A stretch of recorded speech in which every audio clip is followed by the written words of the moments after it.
જે નહીં ખાતા હોય તે પણ ખાવા પડી જશે. તેવું આપણે છે તે ભરેલા ગુવારનું અથવા છે ગ્રેવીવાળા ગુવારનું શાક બનાવવાના છે. તો કઈ રીતના બનાવજો તમે બતાવીશ, જેથી કરી તમે બ્લોગમાં કન્ટિન્યુ રહેજો.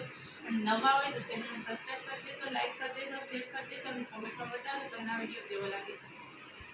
હા, જે આપણે બનાવવાના છે તે છે આપણે ગુવાનું શાક બનાવવાના છે. ભરેલા ગુવાનું ગ્રેવીવાળું શાક તે કઈ રીતના બનાવો આખા ગુવાનું તે હું તમને બતાવવાનું છું. તેના માટે થઈને આપણે તમે જોઈ શકો છો કે આપણા આ સાઈઝના છે તે ગવા લઈ લીધા છે, કેમ કે તે ઉપર નીચેથી આપણે કટ કરી નાખ્યા છે ને તે આપણે લીધા છે સમા કરી ગયેલા. તો હવે તેની અંદર આપણે પાણી નાખી દઈએ પહેલાં તો,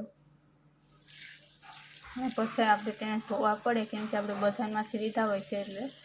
અને આમે આપણે કોઈ પણ વસ્તુ બકાલું કે હોય છે તેને આપણે ધોઈને પછી આપણે એવું કરવું જોઈએ. હવે તેને આપણે આ રીતના હશે તો આપણે તેને આપણે સાફ કરી નાખવાના હોય છે. તેને આપણે વઘાર કરવાનો છે. તે કઈ રીતના કરવો તે હું તમને બતાવવાની છું. તમે જોઈ શકો છો કે આપણે છે તે તેલ ગરમ થવા મૂકી દીધું છે એક કઢાઈની અંદર.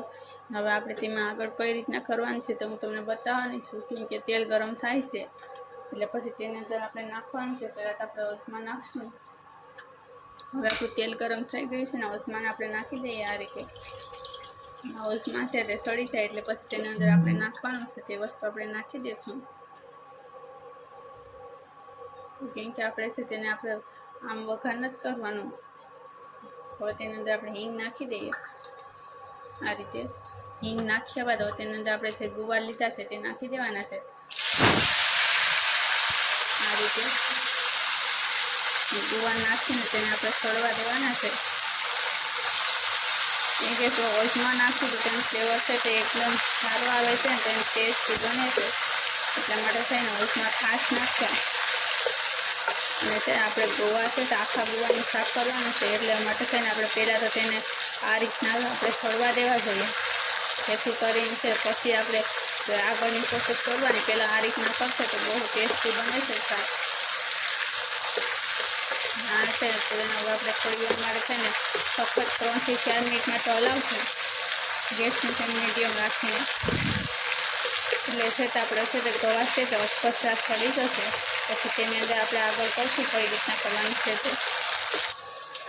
હા, તમે જોઈ શકો છો કે આપણે ગવા છે તેમાં છે થોડો ઘણો કલર પણ ચેન્જ થઈ ગયો છે આ રીતે. હવે છે તેની અંદર આપણે કુવસ નાખવાનું છે, તેનું તમને બતાવવાનું છે. કોઈ પણ સાઈઝનો મસાલો આપણે તેની અંદર નથી નાખવાનો. અને હવે તેની અંદર આપણે જે નાખવાનું છે તે છે આપણે પાણી નાખવાનું છે. તે આપણે છે ઝાઝું નથી નાખવાનું, આપણે એટલું પાણી નાખવાનું છે, કેમ કે આપણે 1 ચમચા જેટલું આપણે પાણી નાખશું, વધારે નથી નાખવાનું, કેમ કે હવે ત્યાં આપણે સડી જશે આપણા ગુવાર. એટલા માટે થઈને ગેસની ફ્લેમ છે મીડિયમ અથવા સ્લો રાખવાની. હવે તેને આપણે છે તે ઢાંકી દેવાની છે આ રીતે. ઢક્કણ પેક કરીને આપણે છે તેને રહેવા દઈશું, જેથી કરીને છે ગવા સડી જાય ત્યાં સુધી. હવે તમે જોઈ શકો છો કે આપણે છે તે ગુવાર છે તે સડી ગયા છે. ગેસની છે પહેલાં આપણે બંધ કરી દેવાનું છે. હવે આપણે જોઈ લઈએ ગુવાર સડી ગયા છે કે નહીં, કેમ કે આપણે જે પાણી નાખ્યું હતું પાણી છે તો પછી બળી ગયું છે. અને આ રીતના તમે જોઈ શકો છો ગુવાર સડી ગયા છે.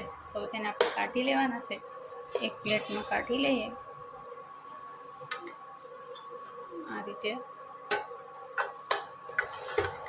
આ રીતે બધા છે તે ગુવારને આપણે કાઢી લેવાના છે, કેમ કે તેલ છે તેની અંદર જ રહેવા દેવાનું. અને ગુવારને આપણે કાઢી લેશું, કેમ કે હજી આપણે છે ગુવારને વઘારવાના તે બધી બાકી છે. એટલા માટે તો આપણે છે તે મુક્ત છે ઘણા લોકો છે તે ગુવારને સળતા નથી, તે આખા ગુવારનું શાક કરતા હોય છે ત્યારે પણ. તો આપણે ભરેલા ગુવારનું ગ્રેવીવાળું શાક કરતા હોય તો એની અંદર છે તે સળે નહીં એવું એવું લાગે. તો આપણે આ રીતના આપણે પહેલાં ગુવારને સળવી લેવા, જેથી કરીને અજમા અને હિંગને લીધે છે તે ગુવારનું શાક છે તેનો ફ્લેવર પણ આવી જશે અને બધાને ભાવશે પણ એવું બનશે. અને હવે આપણે છે તેને આપણે થોડી વાર ઠંડા થવા દઈએ, ત્યાં સુધીમાં આપણે આગળનો મસાલો કરી લઈએ. હા, તમે જોઈ શકો છો કે આપણે છે તે જેની અંદર મસાલો કરી નાખવાનો છે. તો તેના માટે થઈને પહેલાં તો આપણે લસણ નાખ્યું છે આ રીતના. અને લસણ નાખ્યા બાદ હવે તેની અંદર આપણે છે તે પહેલાં તો આપણે લાલ મરચું નાખી દઈશું આ રીતે. કેમ કે જો કાશ્મીરી મરચું નાખવું હોય તો છે તેનો કલર વધારે આવે છે ને તીખાશ છે તે ઓછી હોય છે. એટલા માટે થઈને આપણે છે તે લાલ મરચું પણ કાશ્મીરી નાખવાનું. અને તે નાખ્યા તેની અંદર આપણે છે તે જીરું આવે છે તે નાખશું. કેમ કે જીરું છે તેનાથી આપણે ફ્લેવર છે તો વધુ સારો આવે છે. આ રીતના અડધી ચમચી જેટલું આપણે જીરું એડ કર્યું છે અને જીરું નાખ્યા બાદ તેની અંદર આપણે છે તેની અંદર થોડુંક નમક નાખી દઈશું, જેથી કરીને છે તે લસણ છે તે સારી રીતના છે તે મિક્સ થઈ જાય ચટણીની અંદર, એટલા માટે થઈને. અને હવે તેની અંદર છે તે ધાણા જીરું પાવડર આવે છે તે નાખી દેવાનું છે. ત્યાં અહીં આપણે છે તે 1 ચમચી જેટલો આપણે ધાણા જીરા પાવડર આવે છે તે નાખ્યો છે. હવે તેને છે તે આ રીતના આપણે જે ખાંડણીમાં છે તે આપણે પીસી લઈશું આ રીતના. અને જે તમે ત્યાં મિક્સરમાં પીસો તો પણ ચાલે છે. આ રીતના આપણે કરી નાખીએ પછી આપણે આગળની કરશું કઈ પ્રોસેસ કરવાની છે તે. તમે જોઈ શકો છો કે આપણું છે તે લસણની છે તે પેસ્ટ બનીને રેડી થઈ ગઈ છે વઘાર માટે થઈને. તો તેને આપણે છે તો બહાર કાઢી લેવાની છે આ રીતે. અને છે તો હવે આપણે આગળ કઈ રીતના બનાવવાનું છે, ગ્રેવી બનાવવા માટે કઈ કઈ સામગ્રી જોઈશે અને કઈ રીતના બનાવવાની છે પહેલાં ગ્રેવી, તે હું તમને બતાવવાની છું, જેથી કરીને તમે બ્લોગમાં કન્ટિન્યુ રહેજો. જો તમે આ રીતના તમે બનાવશો તો બધા લોકો છે તે આંગળા છાંટતા થઈ જશે, તેવી આપણું છે તે ગુવારનું શાક બને છે. અને જે નથી ખાતા તે લોકો પણ તે ખાવા વર્ગી થશે ગુવારનું શાક. હવે તેને આપણે બહાર કાઢી લીધી છે.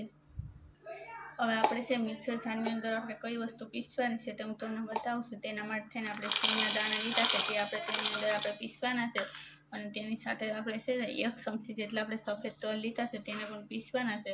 તો તેને આપણે સારી રીતના છે આપણે મિક્સરમાં આપણે પીસી લઈએ. કચરા બહુ નથી પીસવા દેવાના, પાવડર નથી કરવાનો. તમે જોઈ શકો છો કે આપણે છે તે મગફળીની છે તે આપણે પીસી નાખ્યા છે તેને. હવે તેને આપણે કાઢી લેવાના છે બાઉલમાં.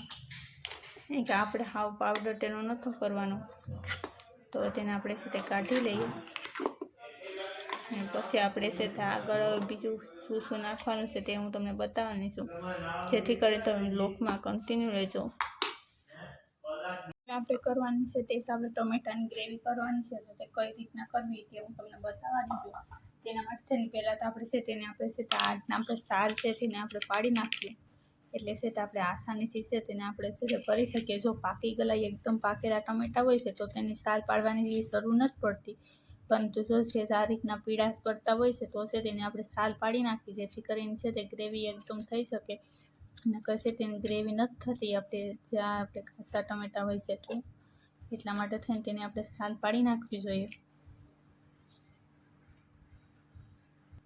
હવે સાલ પાડ્યા બાદ તેને આપણે છે તે મિક્સર જારની અંદર આપણે નાખી દેવાનું છે આ રીતે. તેને આપણે સમારીને નાખશું એટલે છે તે ગ્રેવી છે તે આપણે પરફેક્ટ થઈ શકે છે. એટલા માટે થઈને આપણે આ રીતના આપણે ઝીણું ઝીણું સમારીને નાખી દઈશું. અને જો તમે ગ્રેવી છે તેને આપણે એકદમ ઝીણું સમારેલું જો પાકેલ ટમેટું હોય છે તો તેને તમે છે તે ગેસમાંથી પણ તમે છોડવીને પણ તેની ગ્રેવી કરી શકો છો. આ રીતના આપણે છે તે બધા આપણે ટમેટાને કરી નાખીએ. તમે જોઈ શકો છો કે આપણે છે ટમેટાની છે તે ગ્રેવી થઈ ગઈ છે આ રીતના. હવે આપણે આગળની પ્રોસેસ કરી નાખીએ કઈ રીતના કરવાની છે તે. હવે ટમેટાની ગ્રેવી કર્યા બાદ હવે છે તેની અંદર આપણે છે તો ગેસ છે તે હવે ચાલુ કરી દેવાનું છે.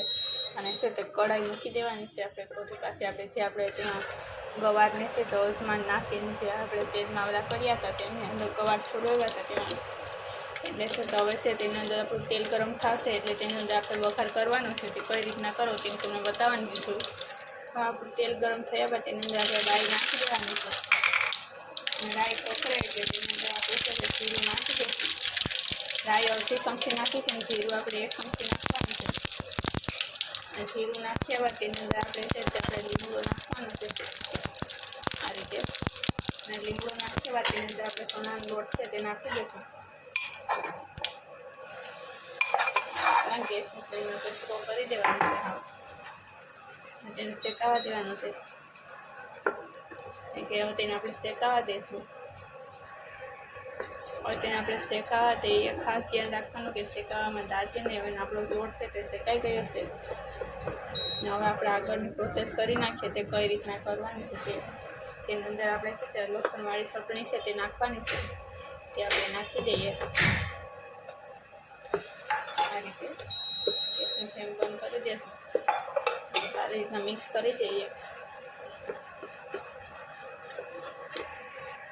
ચટણી નાખીને મિક્સ કર્યા બાદ હવે તેની અંદર આપણે જે ટમેટાની ગ્રેવી કરી છે તે આપણે નાખી દઈએ કે જે આપણે ટમેટાની ગ્રેવી કરીને નાખી છે જેથી કરીને છે આપણું ગ્રેવીવાળું શાક છે તે પરફેક્ટ થઈ જાય અને તીખાશ છે તેનો પણ આપણે બેલેન્સ કરી શકીએ. તેને આ રીતે આપણે થઈ શકીએ. તેની અંદર પાણી નાખીને પણ આપણે નાખી દઈશું. આ રીતે હવે પાણી નાખીને તેને આ રીતે મિક્સ કરી લઈએ ગ્રેવી સાથે. અને ગ્રેવી સાથે મિક્સ કરવા છે તેની અંદર છે આપણે મગફળી છે તેની પીસી રાખીશું તે પણ નાખી દઈશું. આ રીતે સારી રીતે મિક્સ થઈ જશે પછી આપણે આગળ પ્રોસેસ કરીશું. ગેસની ફ્લેમને સ્લો કરી દઈશું પહેલાં તો. તમે જોઈ શકો છો કે આપણી ગ્રેવી છે તે પરફેક્ટ થઈ શકે છે. હવે છે તેને આપણે છે સખત હલાવતા રહીશું જેથી કરીને છે તેની છે શીખીએ નહીં. તેની અંદર આપણે હજી કઈ વસ્તુ નાખવાની છે તે પણ હું તમને બતાવવાની છું. હવે આપણે તેની અંદર નાખવાની છે તે આપણે હળદર અને નમક નાખી દઈશું. તેની અંદર આપણે હળદર છે તો આપણે અડધી ચમચી જેટલી આ રીતે આપણે હળદર નાખવાની છે. નમક સ્વાદ મુજબ નાખી દેવાનું, જે મુજબ ખાતા હોય છે તે મુજબ આ રીતે નમક નાખી દઈએ. કે આપણે ઓવરમાં નમક નથી નાખેલું. આ રીતના નમક નાખ્યા બાદ તેને પણ મિક્સ કરી લેવાનું છે આ રીતે. અને મિક્સ કર્યા બાદ હવે તેની અંદર છે તે આપણે તીખાશને બેલેન્સ કરવા માટે તેને ટમેટા તો નાખ્યા છે ગ્રેવી કરીને, પરંતુ તેની અંદર છે તે ગોળ અથવા ખાંડ પણ નાખવી જરૂરી છે. અને તીખાશને બેલેન્સ કરવા માટે હું અહીં છે તે ખાંડનો જે પાવડર આવે છે તે કરીને રાખેલો છે તે હું નાખી દઉં છું. કે તેનાથી પણ છે તે આપણું એ તીખાશ છે તે તેનું પરફેક્ટ છે તે ખટ મીઠો આપણો સ્વાદ આવી જાય છે શાકમાં. એટલા માટે હવે તેને આપણે છે તો મિક્સ કરી લઈએ ગ્રેવીમાં પરફેક્ટ. અને હવે પછી આપણે આગળની પ્રોસેસ કરવાની છે. હવે આપણે તેની અંદર છે આપણે ગ્રેવી પરફેક્ટ થયા બાદ તેની અંદર આપણે ગુવાર નાખી દઈશું. જે આપણે રાખેલા છે તે તરીને છે આપણે રાખ્યા હતા તે આપણે ઓઈલમાં નાખીને તે કર્યા હતા. હવે તેને આપણે સારી રીતના મિક્સ કરી લઈશું ગુવારને આ રીતે. જેથી કરીને આપણું શાક છે તે એકદમ પરફેક્ટ જ બને છે. અને ગુવાર છે તે સળેલા છે એટલા માટે તેને આપણે છે તે પાછળથી નાખવાના. તમે જોઈ શકો છો કે આપણું ગુવારનું છે તે ભરેલું શાક હોય છે તેવું જ આપણું શાક બનીને રેડી થઈ ગયું છે. જે રીતના આપણે રીંગણાનું ભરેલું શાક હોય છે તે જ રીતના આપણું ગુવારનું શાક બનીને રેડી થઈ ગયું છે આખા ગુવારનું. એટલે માટે તમે ચોખ્ખો એક વખત બનાવજો આ રીતે. અને નવા હોય તો ચેનલને સબસ્ક્રાઈબ કરી દેજો, લાઈક કરી દેજો. અને આ રીતના તમે ચોખ્ખો એક વખત બનાવજો. હવે આપણું ગુવારનું શાક છે તે સડી ગયું છે ને હવે તેની છે આપણે ગેસની ફ્લેમ છે તેને ઓફ કરી દેવાની છે. અને હવે છે તેને આપણે એક બાઉલમાં કાઢી લઈએ ગુવારનું શાકને આ રીતે. અને તમે જોઈ શકો છો કેવું સરસ મજાનું આપણું ગુવારનું શાક છે તે બનીને રેડી થઈ ગયું છે. સેવ બજારમાં તમે જો ક્યારેય પણ ખાધું હોય કે હોટલમાં તો પણ છે તમે આ રીતનું શાક ક્યારેય નહીં ખાધું હોય. અને આ રીતના જો તમે એક વખત બનાવશો ઘરે તો જે લોકોને નહીં ખાતા હોય તે લોકો પણ અવશ્ય ખાવા માંડી જશે અને આંગળા સાટતા થઈ જશે તેવું આપણું ગુવારનું શાક છે તે બનીને રેડી થઈ ગયું છે. અને આ રીતના ચોક્કસ તમે એક વખત ટ્રાય કરશો. અને નવા હોય તો ચેનલને સબસ્ક્રાઈબ કરી દેજો, લાઈક કરી દેજો અને કોમેન્ટમાં બતાવજો તમને આ વિડીયો કેવો લાગે છે તે. ને કેવું સરસ મજાનું આપણું શાક બની ગયું છે. જોતાં જ ખાવાનું મન થઈ જાય છે. તમે ચોક્કસ એક વખત બનાવો ઘરે જઈને. કેમ કે આ રીતના તમે એક વખત બનાવશો તો બધા લોકોને ભાવશે પણ અને છે તે બધા લોકો આંગળા ચાટતા થઈ જશે તેવું આપણું શાક બને છે.